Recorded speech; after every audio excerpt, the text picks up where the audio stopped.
Welcome back to the YouTube channel mwana. Kama nthawi nake ni ndinakambako. Ndibwerezaso. Kwena kuti pali nyambalo zina zochita kupanga. Ndipo America ndithu imadziwa kupanga zinthu ngati zimenezi. So ngati imakwanitsa kupanga nyambalo kapena kupanga create a problem. Amene munapanga za business. Ku business kuli nkhani nakeso. Ukafuna kupanga business, make sure wanna kuti iweyo modelamo business yakoyo ikhale ikusolva vuto lina lakeso.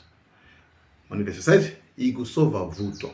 So tene kuti tingolekeza ngakuti pali anthu amaenda mtundu wautali kuti akagaitsa. Okay? Akagaitsa. Amene ufa. So iweyo definitely undi drama zokwanira zoti uthopanga chigayo. Ndoti wo mudila mako mucho kwenela panga yani ukwenela kumanga chigayo. Chigayo chimene jayo chikusolva vuto limene linalipo. So your business is solving a problem. You understand? Business yako yo ndio ikusolva vuto. Kumene uliko. Okay? Mutawanga check mukomento manu mose modula manu mose.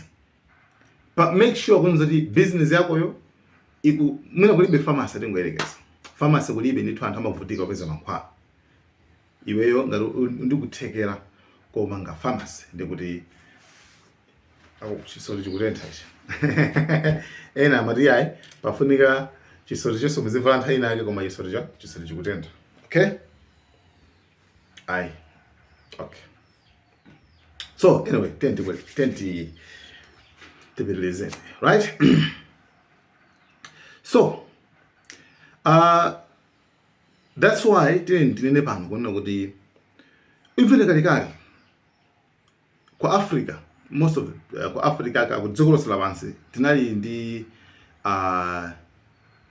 zinthu zathu kalikali zinthu zathu zine zoti za original kwambiri.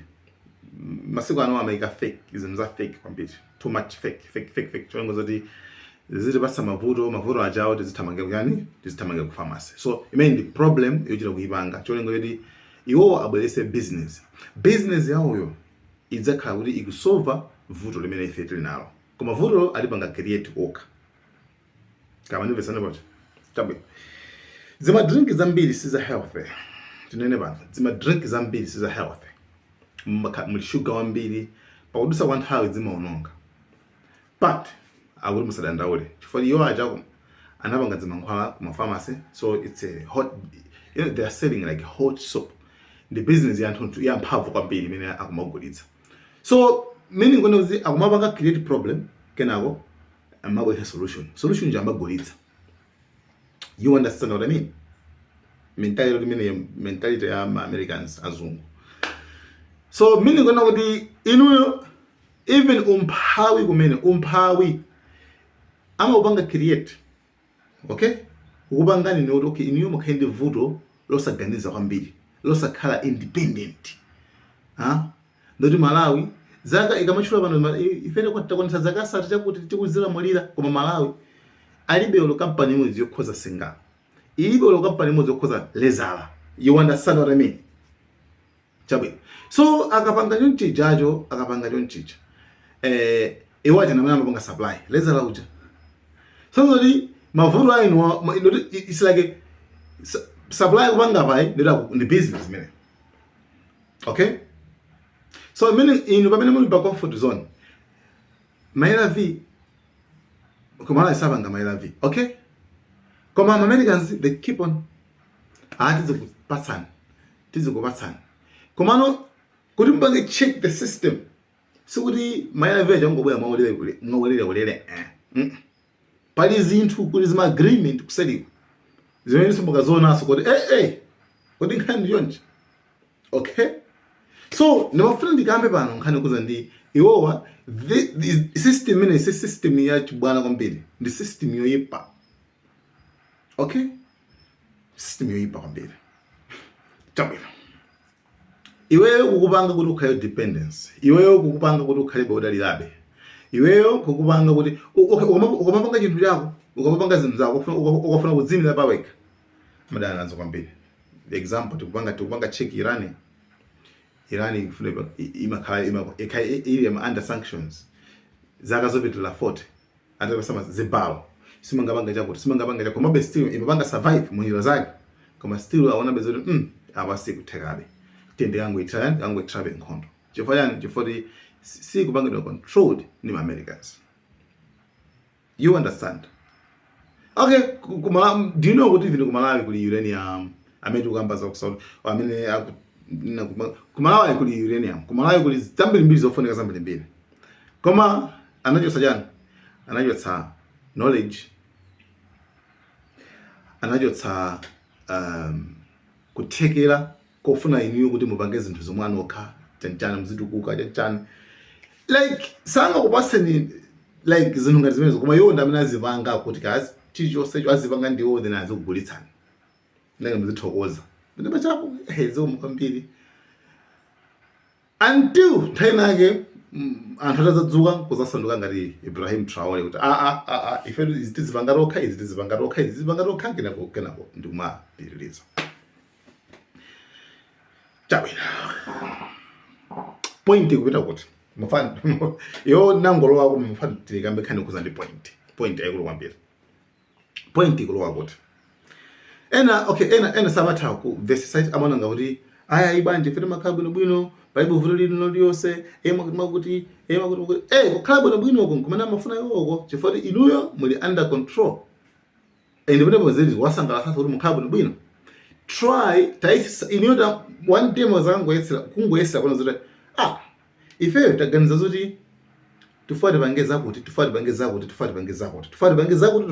kuti you understand pantime muzambo kuganiza zimene zozo okay pantime muzambo da akwaku ino zithandezano zita zipiseneka pang'ono kokoko koma ife difuna de pantime mbele muzezo mbena mano bwera banje kuti ino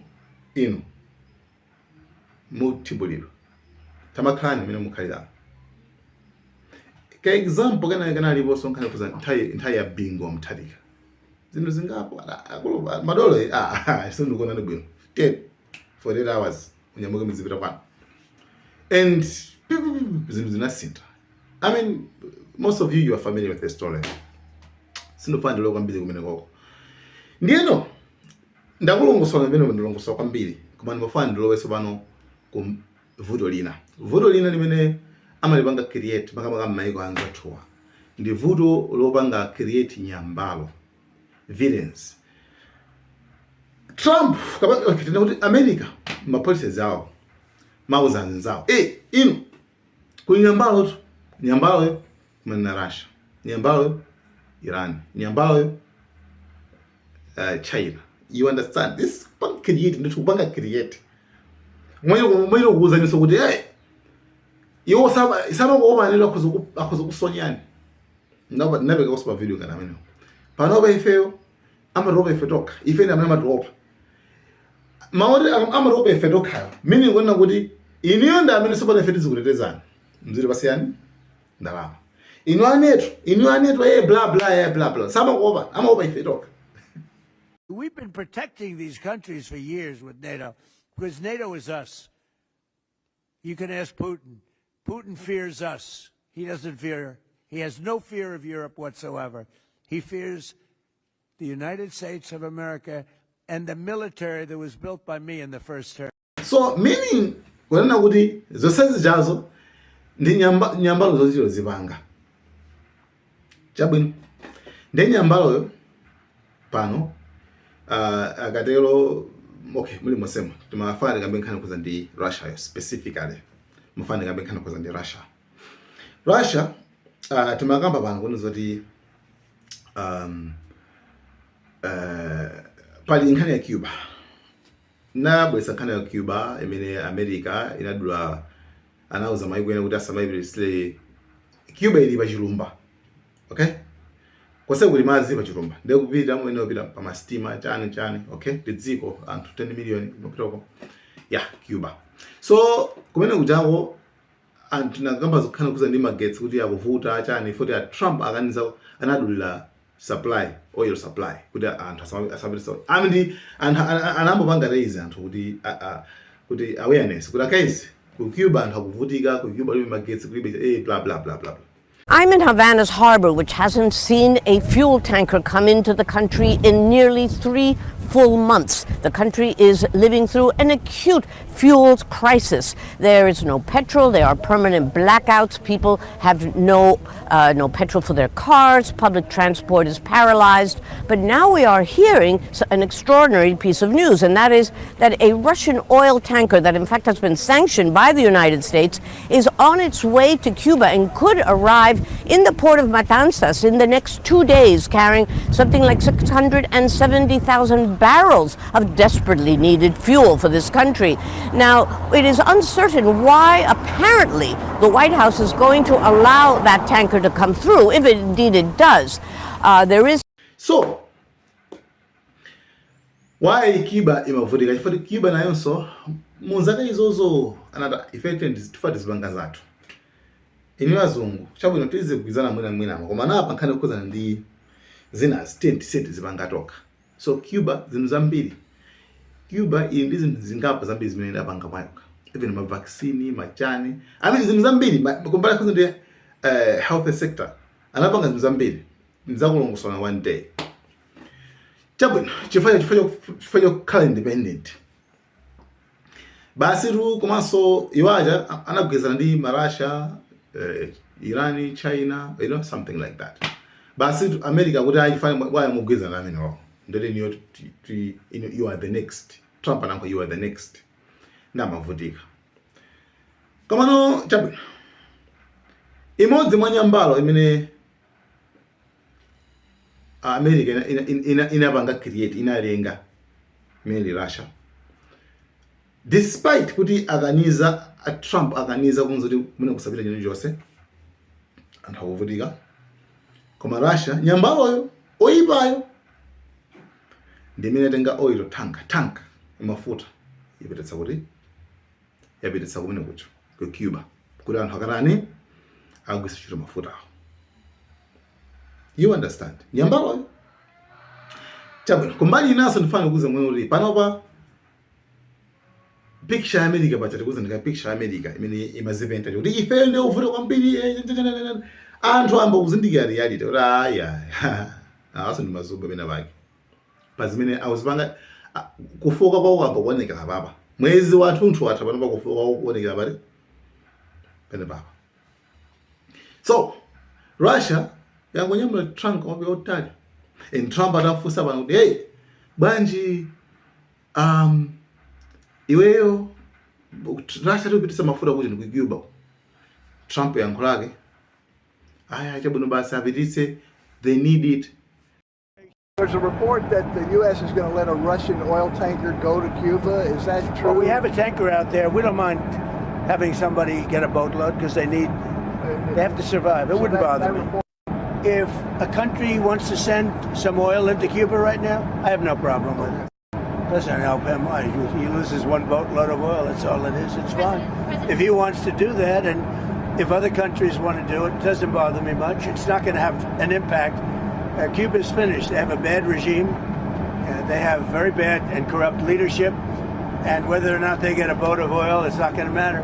I'd prefer letting it in, whether it's Russia or anybody else, because the people need heat and cooling and all of the other things that you need. But Trump wasn't reality kuti Cuba mafuna they need oil right now. Trump wasn't reality. Anadziwa kale. Okay? So abakuti abasi kuzoteka basabire makuti. Why Russia banga move kupita ku mena kucha? Fena kuti one akudziwa kuti inu Americans eti inu ngati mamenye eti inu mumenye. Komano awati kathandizebe. Anthu dziko lichite kudziwa zota inu ndiwoyipa ndithu. You understand? Number 2, kujosa zichazoma adada amamenye kosana yasa zichakujosa zituzo zimene zonse. So mutakuona zoti zoseizi basi zisaizi amene wawa na Americans. So ngani limeneyo. Thank you so much, Malawian Cameras.